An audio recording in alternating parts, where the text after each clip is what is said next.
The wind cut through Beatrice Zimmerman's thin coat like 1,000 tiny knives, but she kept her hands steady as she arranged the scarves across the wooden table she had dragged onto the main street of Kingfisher, Oklahoma Territory, on that bitter January morning in 1892.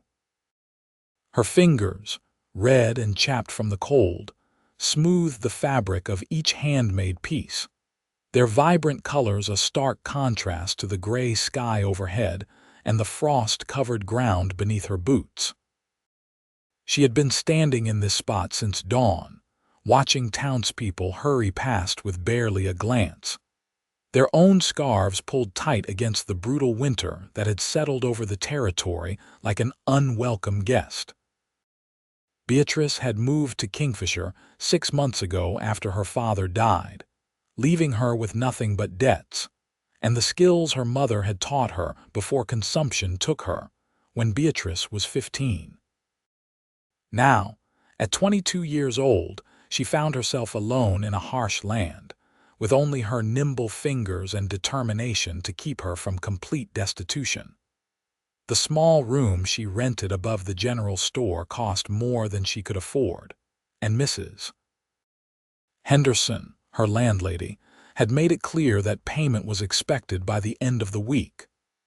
The scarves represented her last hope, each one taking hours to create by candlelight after her day work cleaning at the boarding house ended. The temperature continued to drop as morning stretched toward noon, and Beatrice stamped her feet to keep the blood flowing. She had sold exactly nothing. A few women had stopped to admire her work, running their gloved hands over the soft wool and intricate patterns, but when they heard her prices, they moved on with apologetic smiles. She could not blame them. Money was tight for everyone in the territory, and luxuries like decorative scarves fell far below necessities like food and firewood on most families' lists. "Miss, you should get yourself inside," old Mr. Parker called from the doorway of his hardware store. "This cold will freeze you solid." "I will be fine, Mr. Parker," Beatrice called back, though her teeth chattered as she spoke. "I need to sell these." He shook his head but retreated into his shop, the door closing with a jingle of bells. Beatrice pulled her own threadbare scarf tighter and blew on her hands, watching her breath form clouds in the frigid air. She had 12 scarves on the table, each one unique, each one representing long nights of work when exhaustion pulled at her eyelids but determination kept her awake. If she could sell them all, she would have enough for rent and perhaps a little extra for proper winter clothes. If she could not, she would likely find herself on the street before the week ended. The street had grown quieter as sensible people retreated indoors. Even the usual traffic of horses and wagons had slowed to an occasional passerby. Beatrice was beginning to consider packing up when she heard the steady clip of hooves on the frozen ground. She looked up to see a rider approaching slowly, sitting tall in the saddle despite the cold. As he drew closer, she could make out more details.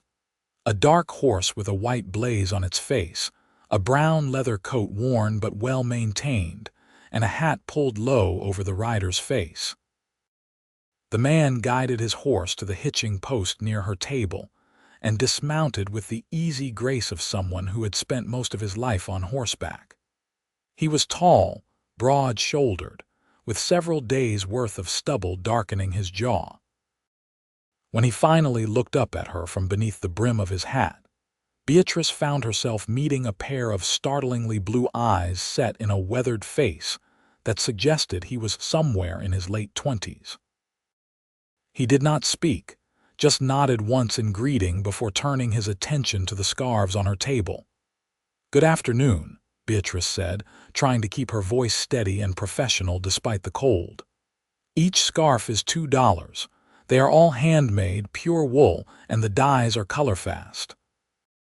The man picked up the first scarf, a deep red with gold threading woven through in a pattern of prairie flowers.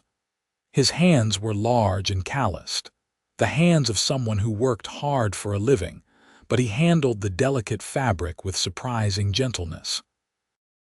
He examined it closely, running the material between his fingers, then set it down and picked up another, this one in shades of blue that reminded Beatrice of the sky just before sunset. He continued this way, examining each scarf in turn with the same careful attention, while Beatrice stood by and tried not to shiver too obviously. She studied him as he worked, noting the way his brow furrowed slightly in concentration, the careful way he refolded each piece before setting it down. There was something peaceful about him, a quiet presence that felt solid and reassuring in a way she could not quite explain. After what felt like an eternity but was probably only a few minutes, the man straightened and met her eyes again. "How many you got here?" 12, Beatrice replied, surprised that he had finally spoken. His voice was deep and rough, like someone who did not use it often. 12 scarves in total. I will take them all. Beatrice blinked, certain she had misheard. I am sorry, what? All 12, he repeated, reaching into his coat pocket. That is $24 if I am counting right. You want to buy all of them?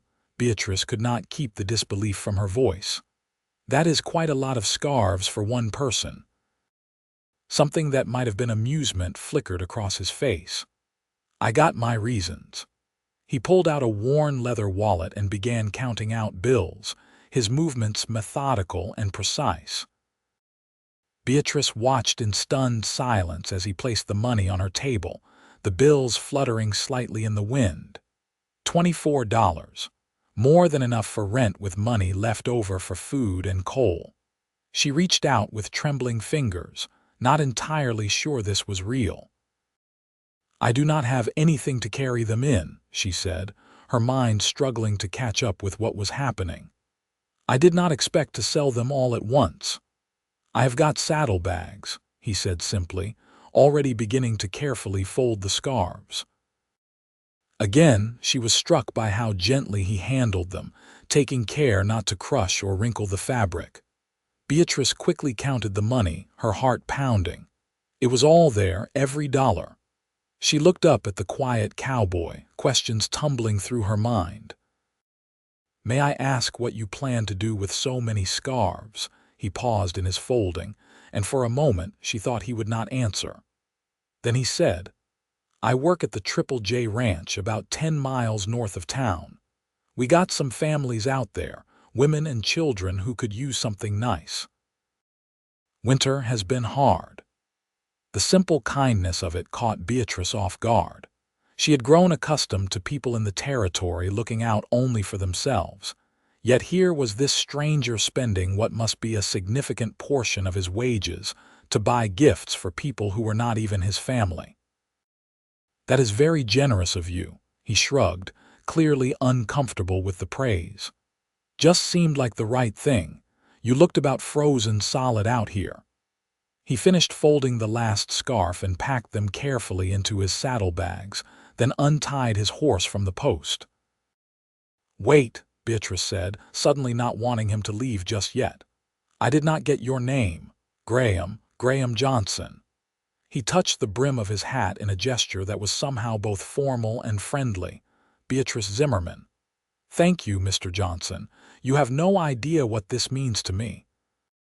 Just Graham is fine. He swung up into the saddle with that same easy grace. You take care of yourself, Miss Zimmerman. Get inside where it is warm. Then he was riding away, his horse's hooves leaving fresh prints in the frost. And Beatrice was left standing beside her empty table with $24 clutched in her numb hands, and a strange warmth spreading through her chest that had nothing to do with temperature. She gathered her table and hurried back to her room, her mind full of the quiet cowboy with the gentle hands and kind eyes. That night, as she sat by her small stove and finally allowed herself to thaw, she found herself thinking about Graham Johnson and wondering if she would ever see him again. The next morning, Beatrice paid Mrs. Henderson the overdue rent, relishing the surprise on the older woman's face when she counted out the full amount. With the remaining money, she bought food for the week and a small amount of good quality wool from the general store. If making scarves could save her once, perhaps it could do so again.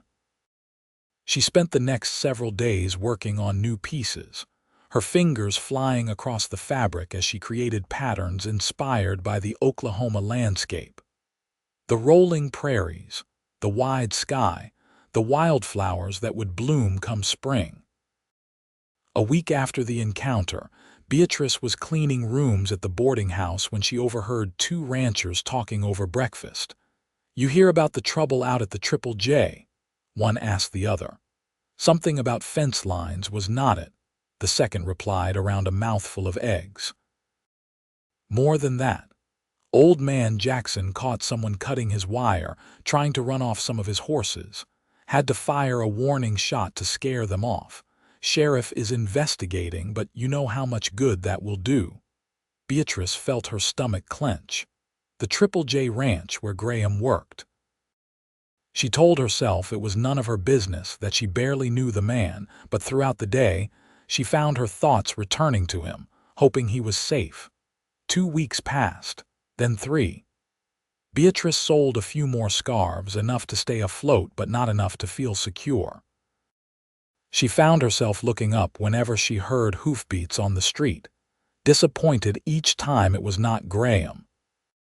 She told herself she was being foolish, that he had simply been a kind stranger and nothing more, but the memory of his gentle handling of her scarves and the quiet kindness in his eyes lingered. It was late February when Graham returned to town. Beatrice had just set up her table, this time inside the general store with the owner's permission, when the door opened and he walked in. He looked tired, she noticed immediately, with new lines around his eyes and a healing cut on his left cheek. Their eyes met across the store, and something passed between them, a recognition that went beyond simple memory. Graham removed his hat and approached her table slowly, his gaze moving over the new scarves she had made. "Miss Zimmerman," he said, and she was surprised by how glad she was to hear his rough voice again. "Graham," she replied, and his eyes widened slightly at her use of his first name. "I was beginning to think you had left the territory, been busy at the ranch. We had some trouble." He touched the cut on his face almost unconsciously. "How have you been getting on?" "Better than I was, thanks to you." She gestured at the scarves. "I have been able to keep making them." He picked up one of the new pieces, this one in shades of green and gold. "These are real beautiful." "You got a gift for this." "My mother taught me," Beatrice said, watching his face. "She used to say that every piece of fabric tells a story if you weave it right. I believe that." He set the scarf down carefully.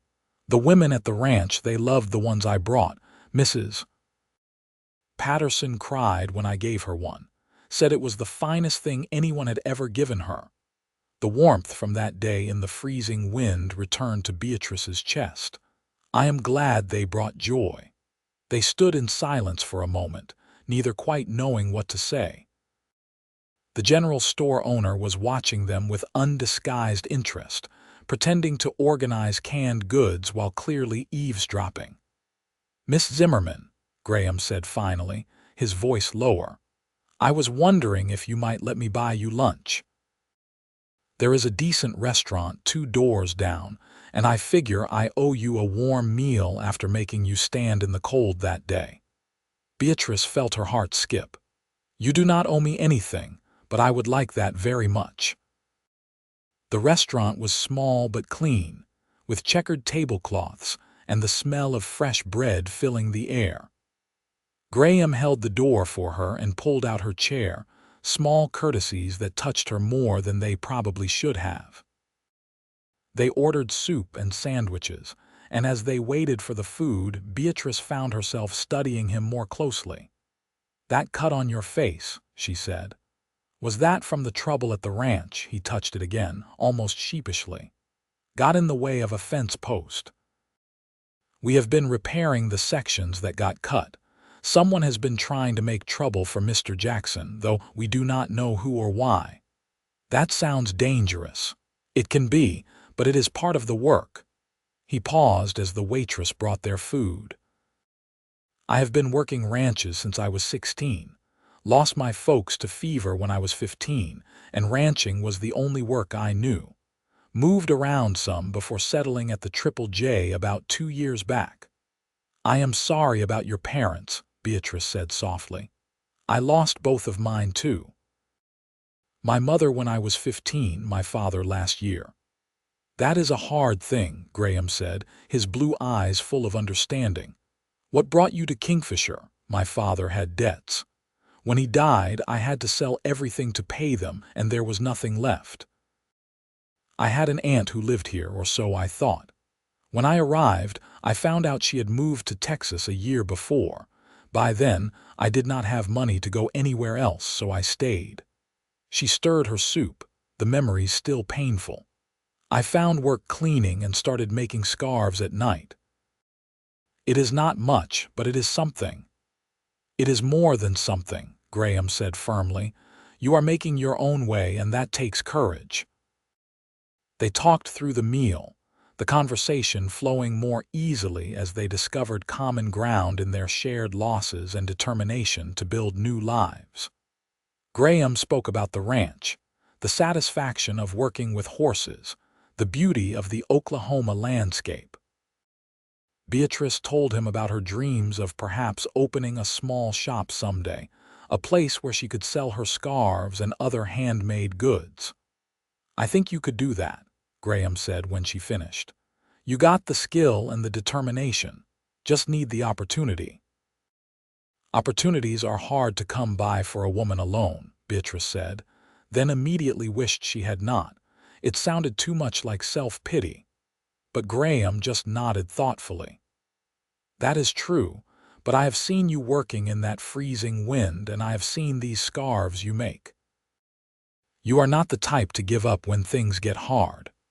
As they left the restaurant, Graham walked her back to the general store, where she needed to collect her unsold scarves. The afternoon sun was weak but present, nothing like the brutal cold of that January day. Miss Zimmerman, Graham said as they reached the store, would it be all right if I came to see you again? When I am in town next, Beatrice felt her pulse quicken. I would like that very much, and please call me Beatrice. Beatrice, he repeated, and she liked the way her name sounded in his rough voice. I will be back in town next week for supplies. Maybe we could have lunch again. I would like that. He smiled then, a real smile that transformed his weathered face and made him look younger. Until next week then, Beatrice. She watched him ride away, then hurried inside to gather her things, aware that the general store owner was watching her with a knowing smile. That Graham Johnson is a good man, the older man said. Quiet but reliable, the kind you can depend on. We are just friends, Beatrice said quickly. But even as she spoke, she knew it was not quite true. What they were becoming felt like more than friendship, even after only 2 real conversations. Over the following weeks, Graham came to town regularly, always finding time to see Beatrice.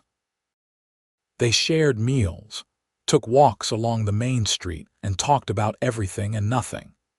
She learned that he had a dry sense of humor that emerged once you got to know him, that he was patient and thoughtful, that he treated everyone with the same quiet respect, regardless of their station. He learned that she had a sharp wit and a stubborn streak, that she sang while she worked, that she dreamed bigger than the small room above the general store. One afternoon in late March, with spring beginning to assert itself over winter's grip, Graham took her to see the ranch where he worked. The ride in his wagon took about an hour, and Beatrice spent most of it taking in the vast expanse of prairie stretching in all directions, the grass just beginning to show hints of green. The Triple J Ranch was larger than she had imagined, with a main house, several outbuildings and corrals containing dozens of horses. Graham introduced her to Mr. Jackson, the owner, a gruff man in his 60s who softened considerably when his wife appeared. Mrs. Patterson, the woman Graham had mentioned, came hurrying over when she saw Beatrice, still wearing the blue scarf Graham had brought her months ago. "You made this?" Mrs. Patterson asked, touching the scarf reverently. "It is the most beautiful thing I own. When Graham brought these to us, it felt like Christmas had come again." Beatrice met Graham's eyes over the woman's head and saw the warmth there. "I am glad it brings you joy." They stayed for dinner, a lively affair with the Jackson family and several of the ranch hands crowding around the long table. Beatrice found herself laughing more than she had in months, drawn into the easy camaraderie of people who worked and lived together. She noticed how Graham was respected by the other men, how Mr. Jackson sought his opinion on ranch matters, how even the rough cowboys gentled their language in her presence at Graham's quiet request. As they rode back to town in the gathering dusk, Beatrice felt something shift inside her. This was more than attraction, more than the gratitude she had felt when he bought her scarves. This was the beginning of love, deep and real and slightly terrifying in its intensity. "Thank you for today," she said as the lights of Kingfisher came into view. "Your ranch family is wonderful." "They are good people," Graham agreed, "but it was better having you there." He walked her to her door, and they stood in the dim light of the hallway, neither quite wanting to say goodbye. "Beatrice," Graham said finally, his voice rough with emotion, "I need you to know that my intentions toward you are serious. I am not a man who plays games or says things I do not mean. If that is not what you want, tell me now and I will step back." Beatrice looked up at him, at his honest face and kind eyes, and knew her answer with absolute certainty. "I want the same thing, Graham. I have wanted it since that day in the freezing wind, though I did not realize it then." He reached out slowly, giving her time to pull away, and cupped her face in his calloused hand. "May I kiss you?" "Yes." The kiss was gentle, tender, full of promise. When they finally pulled apart, Beatrice felt tears prick her eyes, overwhelmed by the rightness of it all. "I was so alone," she whispered. "And then you appeared." "I know the feeling," Graham said, resting his forehead against hers. "I have been alone a long time too, but I am not any more, and neither are you." As spring bloomed across the Oklahoma Territory, so did their love. Graham came to town as often as his work allowed, and on the weeks when he could not, he sent letters that Beatrice treasured, reading them over and over by candlelight. His writing was simple and direct, like the man himself, but the emotion behind the words was unmistakable. Beatrice's scarf business grew as well. Word spread about her skill, and she began taking custom orders, including one from Mr. Jackson himself for his wife's birthday. The money allowed her to move to a better room with more space for her work, and she began to see how her dream of a shop might actually become reality. But their happiness was shadowed by the continuing troubles at the Triple J. The incidents of vandalism escalated through April and into May. More fence wire was cut, cattle were spooked and scattered, and one night someone set fire to a hay barn. No one was hurt, but the fire had been dangerously close to the stables. Graham wrote to her about it, his worry evident even in his measured words. Then in mid-May, everything came to a head. Beatrice was working at the boarding house when a rider came galloping into town, shouting for the doctor. She rushed outside with everyone else to see what was happening and felt her blood run cold when she learned there had been a shooting at the Triple J. 2 men were wounded, and the rider could not or would not say who. Beatrice did not think, did not hesitate. She borrowed a horse from the livery, promising to pay later, and rode hard for the ranch, her heart pounding with fear. The hour-long wagon ride took her half that time on horseback, and she barely noticed the spring landscape blurring past. All she could think was that Graham might be hurt, might be dying, and she had not told him nearly enough how much he meant to her. The ranch was in controlled chaos when she arrived. Men were running between buildings, horses were being saddled, and she could see Mr. Jackson directing operations from the front porch. She slid off her borrowed horse and ran toward him. "Mr. Jackson, what happened? Is Graham all right?" The rancher looked at her in surprise. "Miss Zimmerman, you rode all the way out here. Graham is fine, just a graze on his arm. He is inside with the doctor now." The relief was so intense that Beatrice felt her knees buckle. Mr. Jackson caught her arm, steadying her. "Easy there. He really is all right." Fool man jumped in front of a bullet meant for young Tommy Patterson. "The boy is shaken but unhurt. Can I see him?" "Go on in. He will be glad to see you." Beatrice found Graham in the main room, sitting in a chair while Dr. Morrison bandaged his left arm.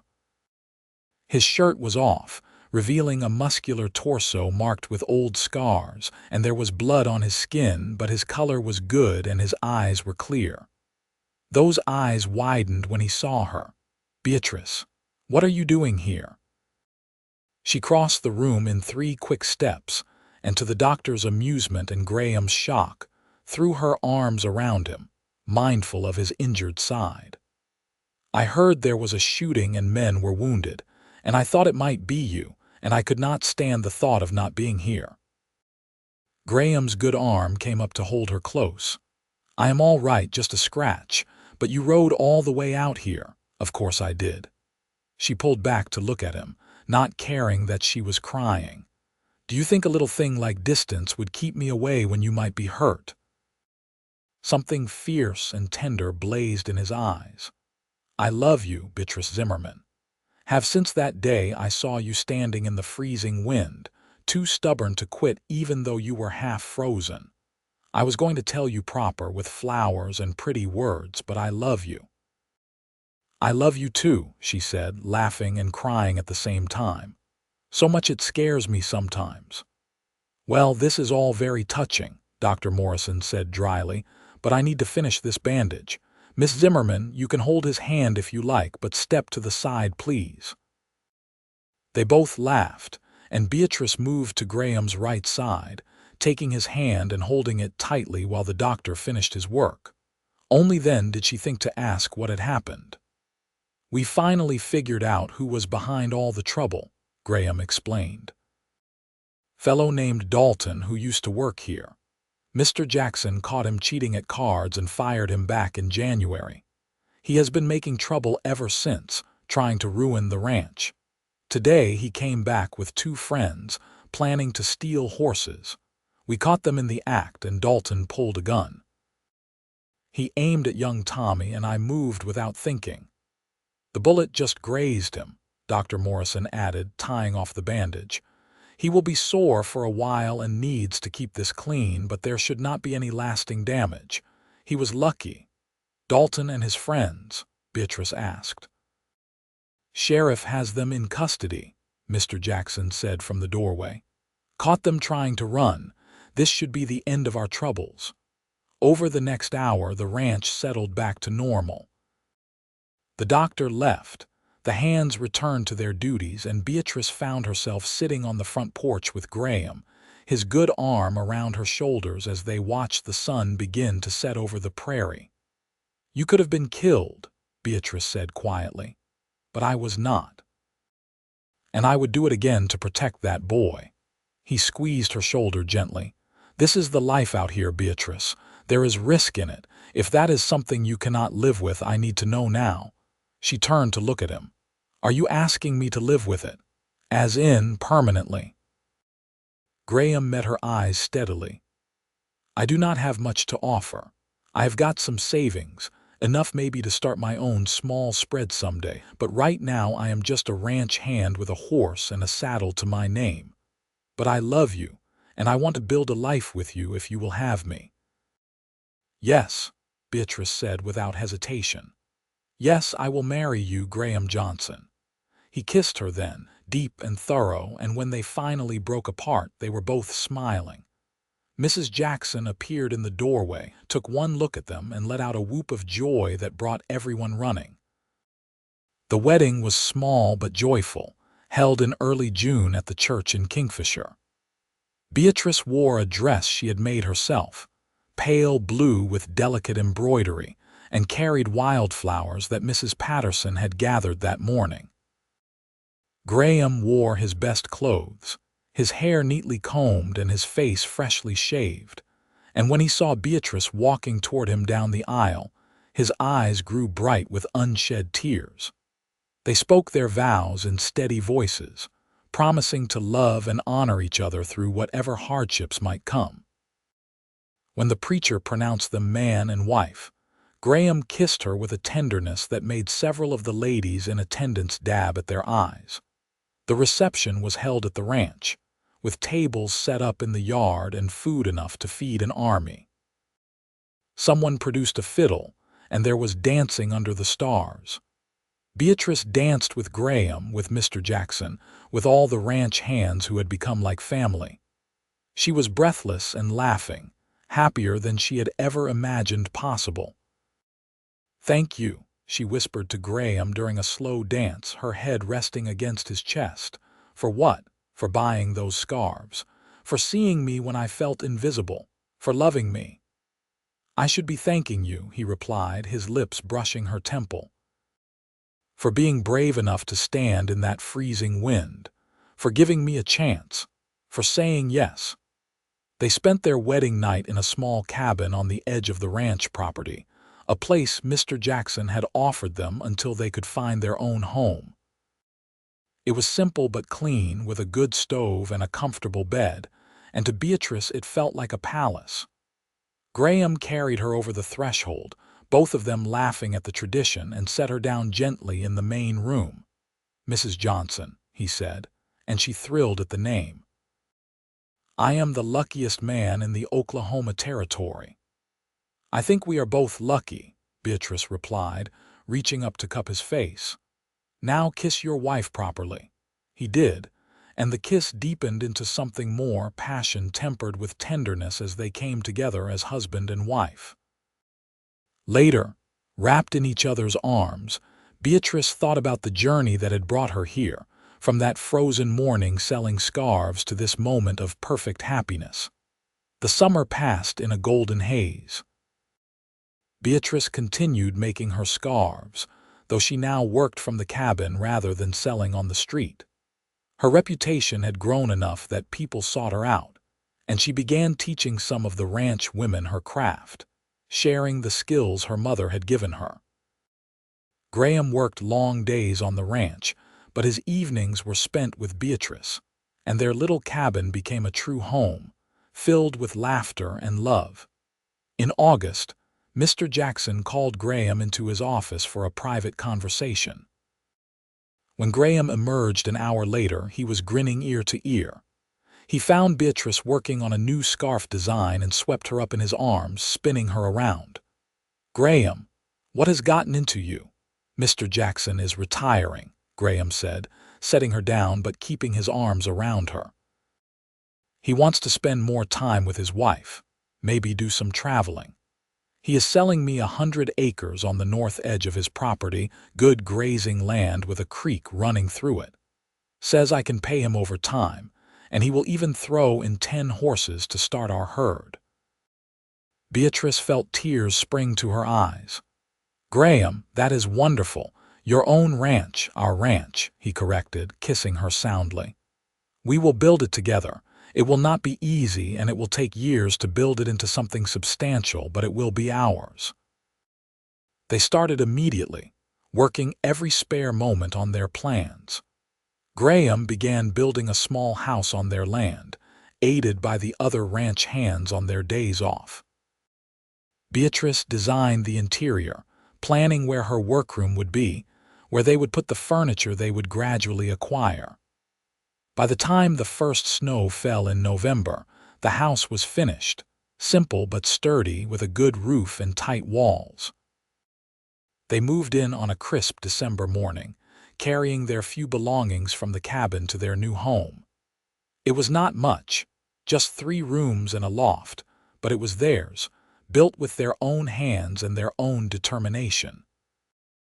That first night they lay in their new bed and listened to the wind howling outside, safe and warm and together. "You ever think about that day?" Beatrice asked. "When I was selling scarves in the freezing wind." "All the time," Graham admitted. "I almost rode past you. I was heading to the general store for supplies, and I was tired and cold and thinking about nothing but getting inside. But then I saw you standing there, shivering but refusing to quit, and something made me stop." "I am glad you did." "Me too." He pulled her closer. "Best decision I ever made, buying those scarves. Best day of my life selling them to you." The winter was hard, as winters in the Oklahoma Territory often were, but they faced it together. Their small herd of horses weathered the cold well, and Graham began the work of building the ranch while Beatrice continued her scarf business, which now included other items like blankets and table linens. Money was tight, but they were managing, and more importantly, they were happy. Spring brought new challenges and new joys. The horses foaled, giving them several promising colts to raise and train. Graham hired on with Mr. Jackson part-time to supplement their income while building his own operation. Beatrice discovered she was pregnant in April, and the joy on Graham's face when she told him was something she would remember forever. "A baby," he kept saying, his hand resting gently on her still flat stomach. "We are going to have a baby. Are you happy?" Beatrice asked, though she could see the answer in his eyes. "Happy does not even come close." He kissed her softly. Terrified, maybe, but in the best way possible. The pregnancy progressed smoothly through the summer.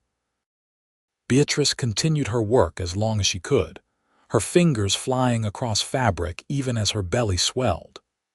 The ranch women rallied around her, sharing advice and hand-me-down baby clothes, making her feel part of a community in a way she had not since her mother died.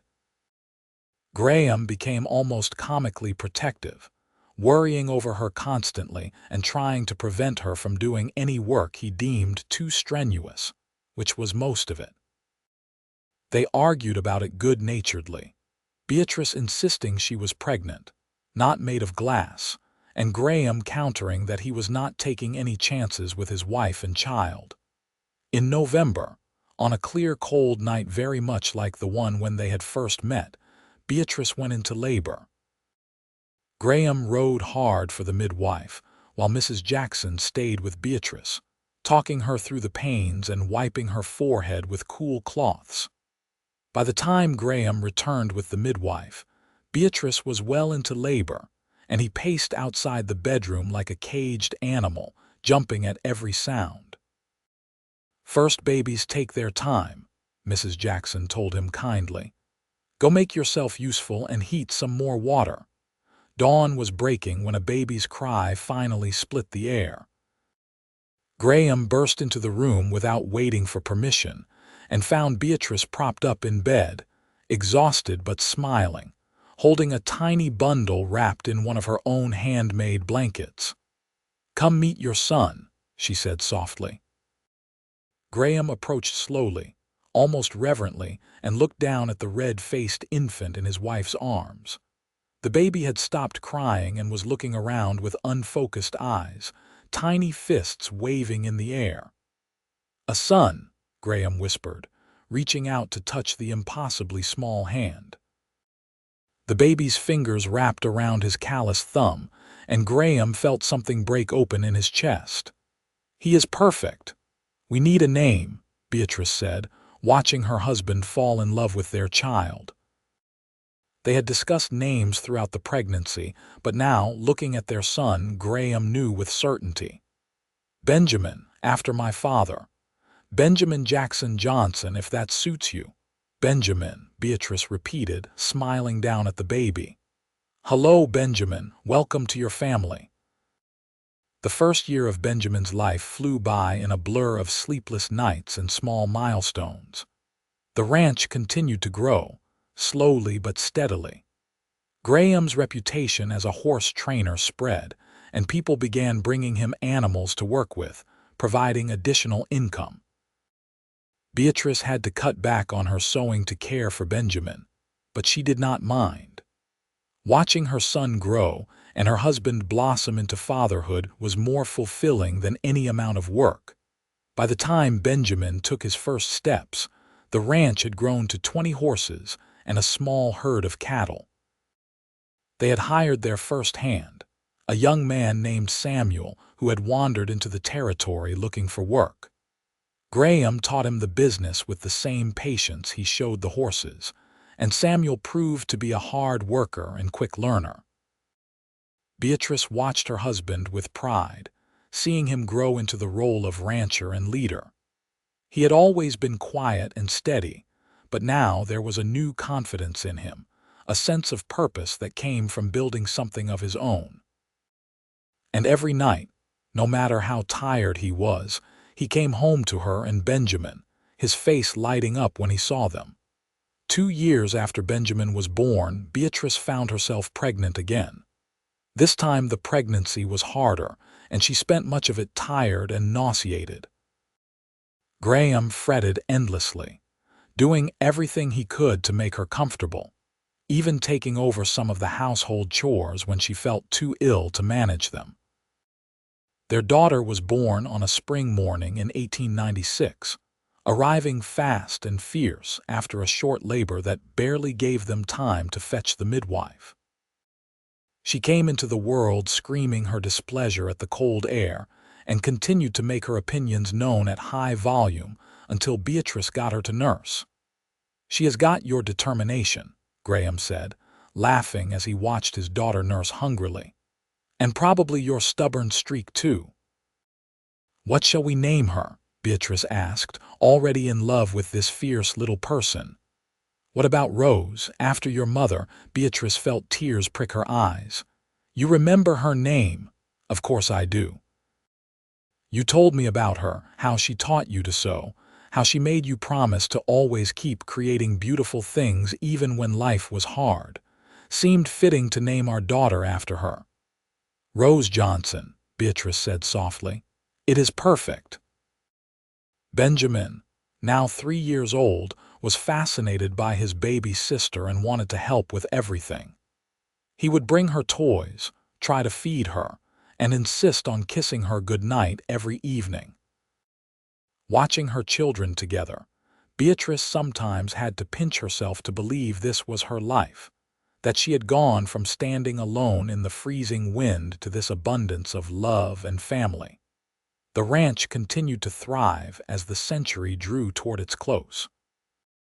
Graham had become known throughout the territory as one of the best horse trainers around, and buyers came from as far as Kansas and Texas to purchase his animals.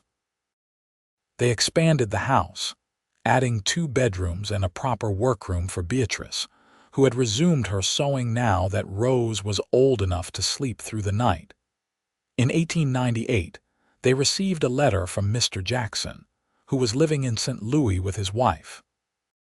He wrote that he was proud of what they had built and asked if they would be willing to buy the rest of his old ranch, which he had been leasing out but wanted to sell. The price was fair, and though it would stretch their finances, Graham and Beatrice knew it was an opportunity they could not pass up. "It is a risk," Graham said as they discussed it one night after the children were in bed. "We would have to take out a loan to cover part of the cost. If we have a bad year, we could lose everything. But if we succeed, we would have one of the largest ranches in the territory," Beatrice countered. "We have worked so hard, Graham. We have built something real. I think we can do this." They looked at each other across the table and Graham smiled. "Remember when I had nothing but a horse and a saddle? I remember. And I remember thinking you were the richest man I had ever met because you had kindness and integrity. Everything else we have built together." They bought the land, and the Johnson Ranch officially became one of the significant operations in the territory. It meant more work, more hands to hire and manage, more responsibilities, but it also meant security for their family and a legacy to pass on to their children. The turn of the century found them prosperous and happy, with a third child on the way. This pregnancy was easier than the previous ones, and Beatrice glowed with health throughout. Their second son was born in early 1900, a calm baby who rarely cried and seemed content to watch the world with serious eyes. "He looks like you," Beatrice told Graham as they admired their newest addition. "Same serious expression." "Poor kid," Graham said, but he was smiling. "What shall we call this serious young man?" "I was thinking Thomas, after your grandfather. You have told me such stories about him." "Thomas Johnson, I like it." Graham carefully took the baby from Beatrice, cradling him with the practiced ease of an experienced father. "Welcome to the family, Thomas." Benjamin, now 6, took his role as oldest brother seriously, helping with both Rose and the new baby. Rose, at 4, was as fierce and determined as her mother had predicted, already showing signs of being an excellent rider despite her young age. Watching her children grow, Beatrice sometimes thought about the woman she had been, standing in the freezing wind and wondering how she would survive. That woman felt like a stranger now, though Beatrice knew she was still there inside her, the foundation on which everything else had been built. The years flowed by like the creek that ran through their property, sometimes fast and turbulent, sometimes slow and peaceful, but always moving forward. The ranch grew and prospered. Benjamin grew into a tall young man who shared his father's gift with horses. Rose became as skilled a seamstress as her mother, though she insisted on learning ranching as well, refusing to be limited by her gender. Thomas proved to be the thoughtful one, more interested in books and numbers than horses and cattle, but valuable to the ranch nonetheless, as he took over managing the business side of the operation. Graham and Beatrice grew older together, their love deepening with each passing year. On cold winter nights, they would sit by the fire and remember that day when a freezing woman selling scarves had met a quiet cowboy with a kind heart, and how that simple transaction had changed both their lives forever. In 1910, on a cold January morning very much like the one 18 years before, Beatrice walked into the town of Kingfisher, now grown prosperous and modern, though still retaining its frontier character. She carried a package wrapped in brown paper, and she walked with purpose toward the general store, which had expanded significantly over the years. The owner, now quite elderly but still sharp, smiled when he saw her. "Mrs. Johnson, what brings you to town today?" "I have something for you," Beatrice said, unwrapping the package to reveal a beautiful scarf, intricately woven in shades of blue and gold. "This is a replica of one of the first scarves I ever made. The ones I was selling that day Graham bought them all. I thought you might like to have it to hang in your store, a reminder of how far we have all come." The old man took the scarf with reverent hands, his eyes growing misty. "I remember that day, you standing there in the freezing wind so determined. And that quiet cowboy riding up and buying every piece you had. I told my wife that night that I had just witnessed the beginning of a great love story." "You were right," Beatrice said, smiling. "It was." When she left the store, she found Graham waiting outside with the wagon. At 56, he still sat tall and strong, though his hair was now more silver than brown and lines etched his face. He smiled when he saw her, that same warm smile that had first captured her heart, and held out his hand to help her into the wagon. "All done, all done. Let us go home."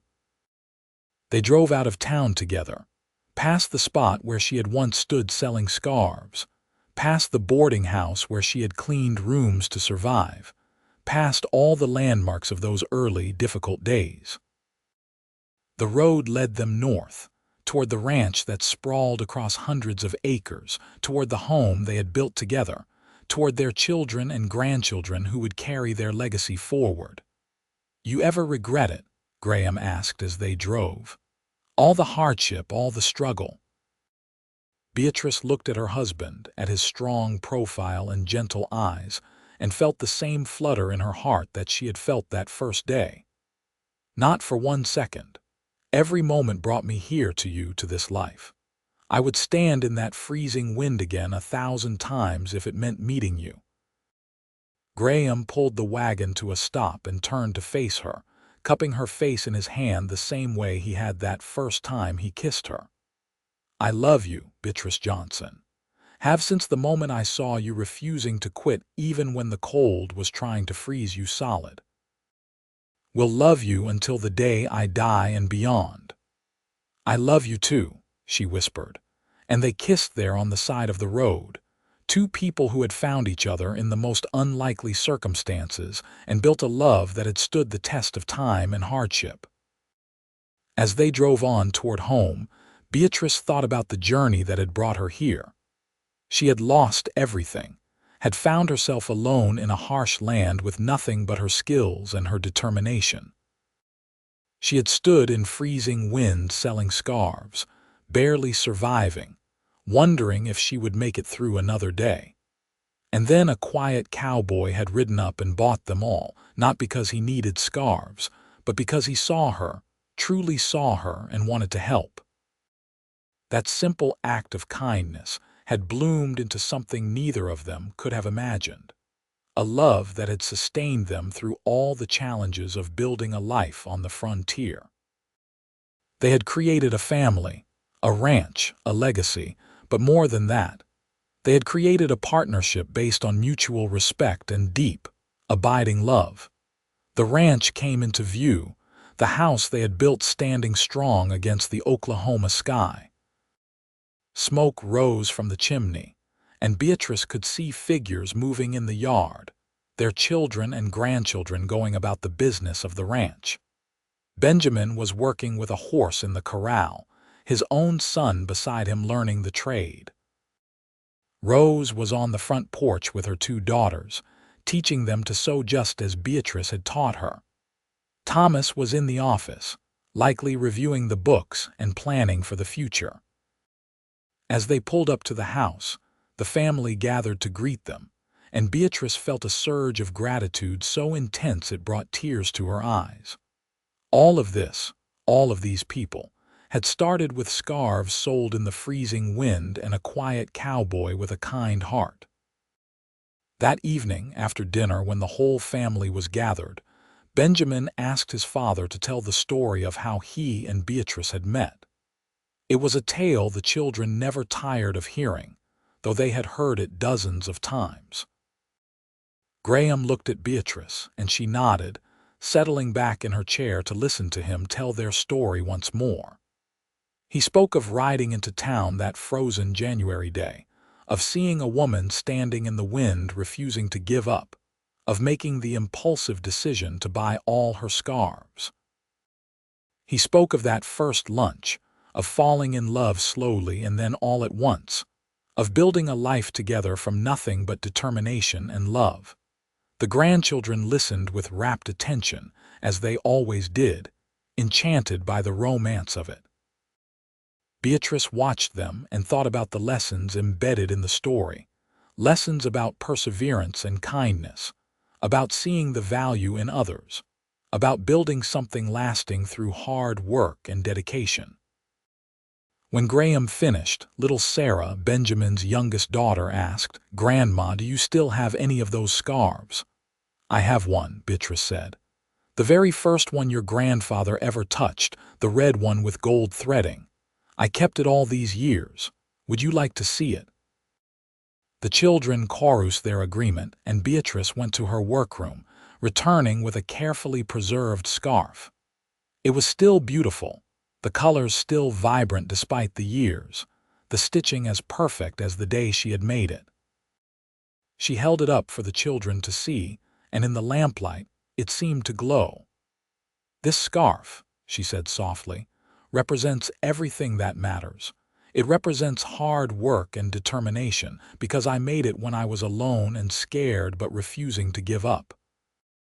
It represents kindness, because your grandfather saw someone in need and helped without expecting anything in return. And it represents love, because it brought two people together who were meant to be together." She looked at Graham as she spoke, and their eyes met across the room. In that moment, they were back in the freezing wind, two lonely people taking the first steps toward each other, toward the life they would build together. "I want to make scarves like you, Grandma," Sarah said, and Beatrice smiled. "Then I will teach you, just as my mother taught me, just as I taught your mother. We will pass it down, generation to generation, along with the story of how love can bloom in the most unexpected places." Later that night, after everyone had gone to bed, Graham and Beatrice stood on their front porch looking out over the ranch. The Oklahoma sky stretched vast overhead, filled with stars that seemed close enough to touch. The air was cold, winter asserting itself once more, but Beatrice did not mind. Graham's arm was around her shoulders, solid and warm, and she was safe. "You remember what you told me that first day?" Graham asked. "When I asked what you would do with the money from the scarves, I said I would pay my rent and buy food. Such simple dreams." "Dreams have a way of growing when you feed them with love and hard work," Graham said. "Look at what we have built, Beatrice. Look at what we created from that one moment." "I would not change a thing," Beatrice said, leaning into her husband's embrace. "Not one single thing." They stood there together as they had stood together for 18 years. Two people who had found each other against all odds and built a love that would last not just their lifetimes, but echo down through the generations to come. The wind blew cold across the prairie, but they did not feel it. They had each other, their family, their home, and the knowledge that sometimes the greatest loves begin with the smallest acts of kindness. A woman selling scarves in freezing wind. A quiet cowboy who bought them all. And from that simple transaction, a love story for the ages, as enduring as the Oklahoma prairie itself, as vast as the sky overhead, as deep and true as the love that bound them together across all the years and all the trials and all the joys that life had brought them. In the years that followed, as Graham and Beatrice grew older together, they never forgot that day or the unlikely way their paths had crossed. They told the story to their children and grandchildren, and eventually to their great-grandchildren, and it became part of the family legacy. A reminder that love can find you in the most unexpected moments, and that sometimes the greatest fortunes begin with the simplest acts of kindness. And on cold winter days, when the wind blew hard across the Oklahoma territory, Beatrice would sometimes take out that red scarf with gold threading and hold it gently in her hands, remembering the woman she had been and the journey that had brought her home. And she would smile, grateful beyond measure for the freezing wind, for the scarves, and most of all, for the quiet cowboy who had seen her when she felt invisible and loved her when she felt unlovable, and who had given her not just scarves worth of money, but a lifetime of love worth more than all the treasures in the world.